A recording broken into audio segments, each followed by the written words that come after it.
Hi, my name is Prachi Bishnoi and I'm the editor of the Sustainable Brands Journal.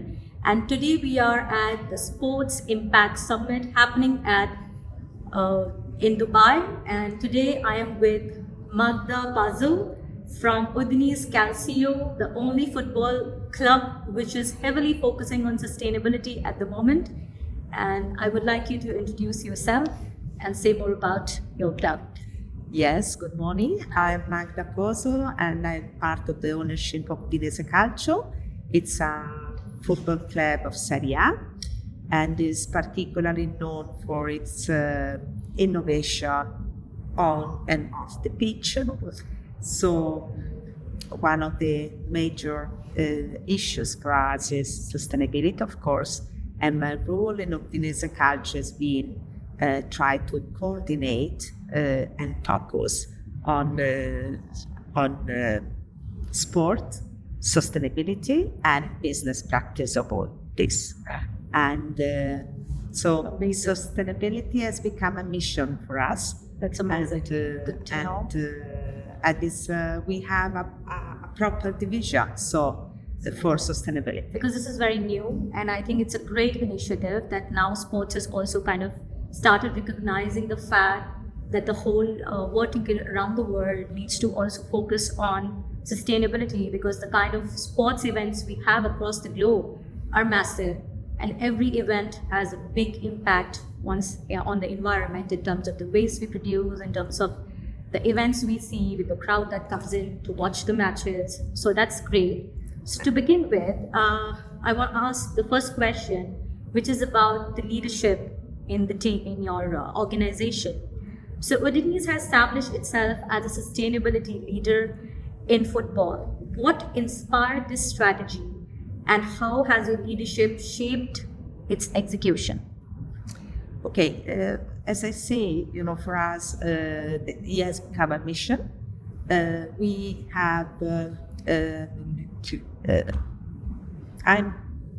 one of the most important things is that I am part of the working group of the ECA, the European Club Association in Sustainability, and where all the best practices in sustainability in football are shared. Wow. So that was it's the first part. I was completely inspired by this.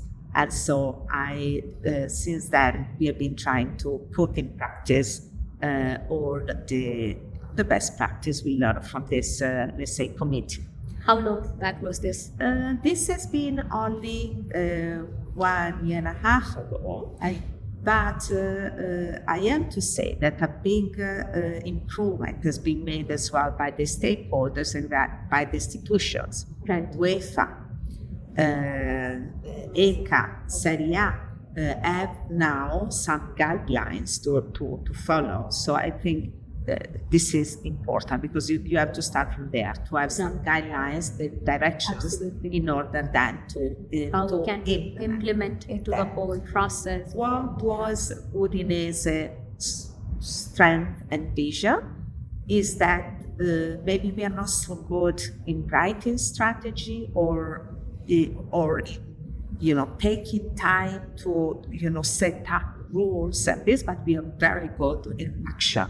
It's implement that. Execution is execution. Okay, so I always say to many medium clubs I meet, right, like Udinese or even smaller one, when they ask, "But how did you do this?" I say, implementation. Don't waste so much time in thinking to find perfection, contemplation, but try to implement. Absolutely. That I always say that taking the first step is the starting of everything, right? Because we see a lot of criticism going on every industry. There's so much of backlash, this is pseudo, or if you change this, doesn't change anything in the environment. But it has to start from somewhere, so that even 2% impact is an impact, right? So I think congratulations to you for taking that first step. And I think everybody's going to be getting so inspired in the sports industry. So then my next question is the Blue Energy Partnership. So the Blue Energy Stadium is a major milestone. And can you elaborate on how this naming rights deal reflects your vision for sustainability in sports infrastructure? Yeah.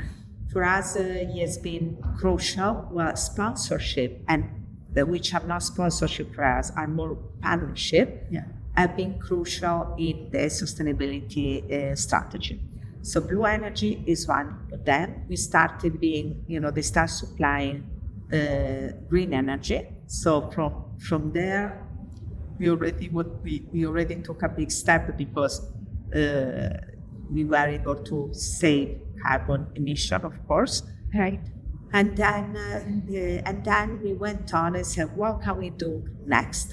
And so we decided that we could do the first solar park in Italy, which is going to be inaugurated in January. The solar park is made by 2,409 solar panels as well. And this means that we will be completely independent during match days, and we are going to get all the energy from these solar panels. So it's going to be the first one in Italy and one of the few in Europe. And our objective, that's it, within 4 years, is that this is the first step to be the first carbon-free, neutral carbon-free stadium in Italy. Okay, amazing. So, but is it possible to be also in the world, or are there more people doing it? I think there are more football clubs doing that. Okay, but I think not 100% in Italy we're gonna be the first one, because in Italy we have another problem, and it's infrastructure. We are the only one, together with Juventus, owning our own stadium. Wow. So this gives us the flexibility for investment and doing and modifying the structure as well. Right. So besides being the solar part of it, are you also trying to optimize other things which kind of leads to an impact during a game? So for example, the waste production, a lot of people walking and everybody's eating, dying. One of the most important thing, I'm gonna point this out. UEFA now came out with an app to measure the carbon emissions for all the division. Okay, so we are one of the first football clubs to start using that. Then by January, we are gonna have the exact situation of where we need to work properly and more in a pragmatic way. But as you said, one of the major for all the soccer teams, all the clubs, one of the major problem is the wasting after the matches. Okay, and so this is something I shouldn't be saying because we are gonna launch next month. Okay. We are making this. We made this big investment together with the public company for wasting in our region, which is NET. Okay. And we're gonna have this big campaign. We are gonna be the first one in Italy to have a wasting. Let's say recycling, making the event zero waste, basically. Yes. In all the stadium. That's amazing. And we are going to have, together with the region, which is also one of our partners, io sono qui in Venezia Giulia, we are going to have an educational program, and we are going to ask our supporter to stay after the game and help. Oh, amazing. Help with the waste. So they realize how big it is and what is the impact, we can avoid. So this is something amazing and I'm very fond of. That's really great, and I really, really appreciate this, because I think it's very important for the people to see themselves that what kind of waste they leave behind. They just enjoy and then they go back. And I think out of sight, out of mind, it's you're just not looking at the kind of garbage that goes out of our houses. I made different visits in different stadiums all over the world. Right. And this is something incredible. After all the match games, home games, this is the most important problem. Waste. That's true. That's amazing. So my next question to you is youth programs. I got to know that you started some youth programs for kids where are camps promoting sustainability through healthy food and recycling education. Do you see this model getting scaled to other clubs or other smaller football communities, maybe at the state level, at the city, country level, or even at the school levels? Okay, I think we have this, we always put great emphasis on the educational part, which I think it's very important. We have a program of 200 youth academies in Italy, which is a franchising, but we send people over all the time because they follow, of course, our model. Yeah. But this year, this summer, we launched the first eco-sustainability summer camp.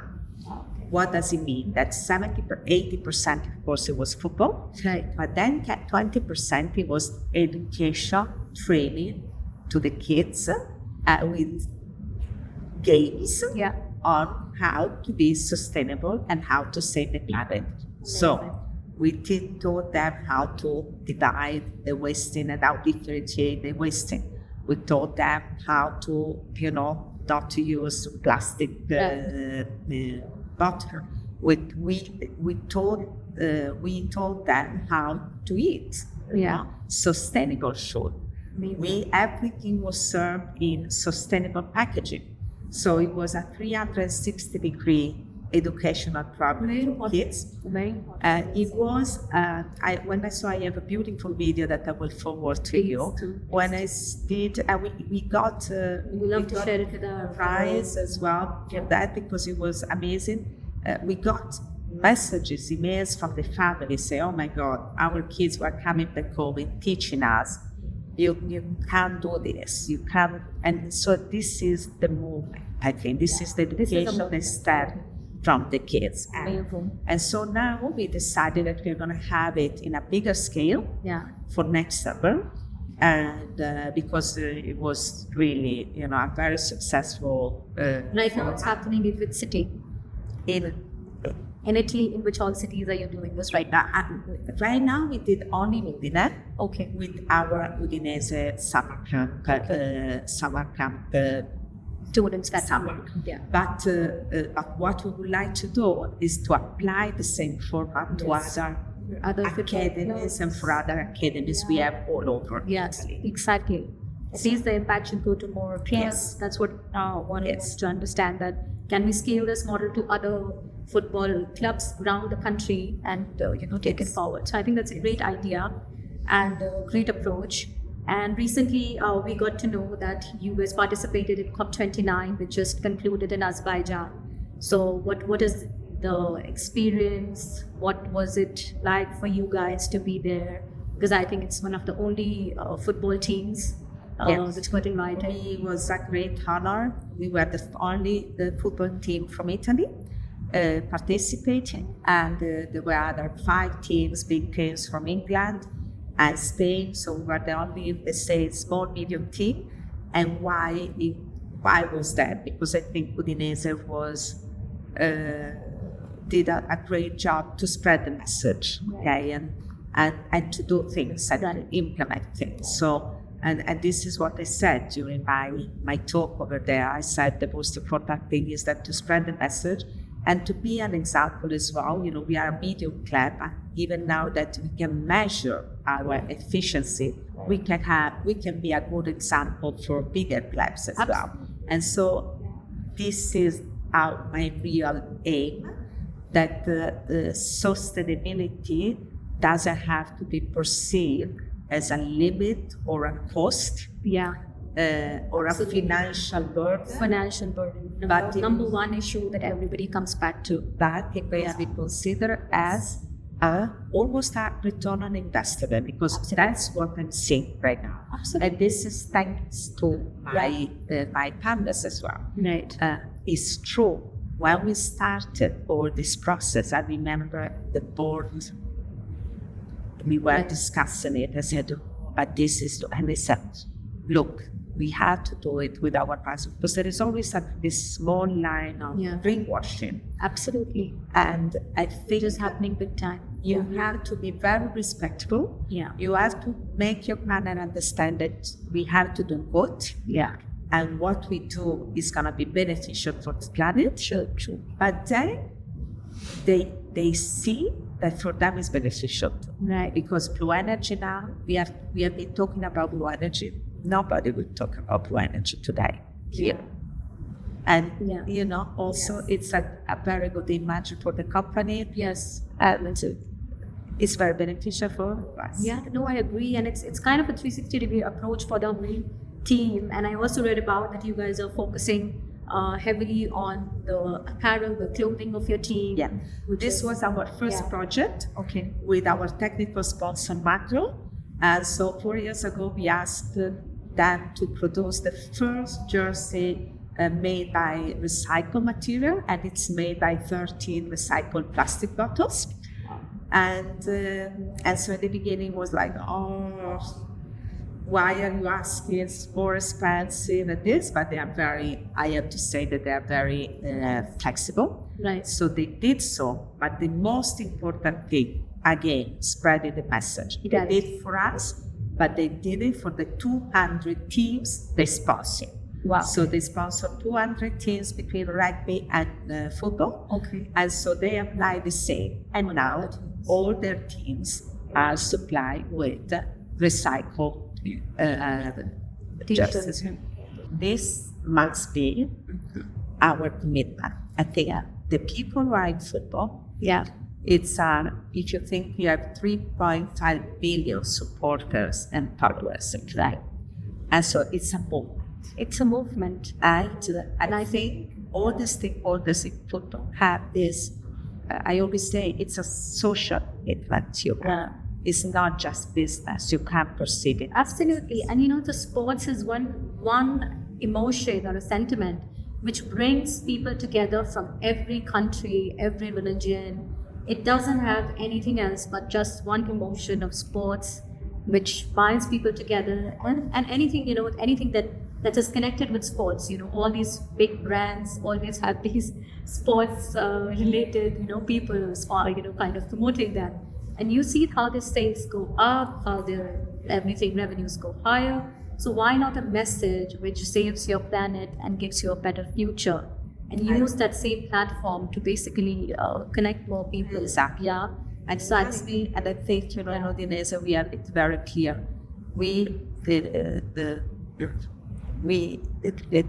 Football is not only perceived as a sport, but as a platform for change, for environmental, for educational, for social, and it's there, and it's our mission. Amazing. So to have you here, and thanks for sharing your amazing insight, Magda, and thanks for sharing your time with us. I'm very grateful, and I want to wish you all the best for this amazing initiative. And thank you all for watching us. We are saying bye to you now from Atlantis, Dubai. Thanks. Thank you.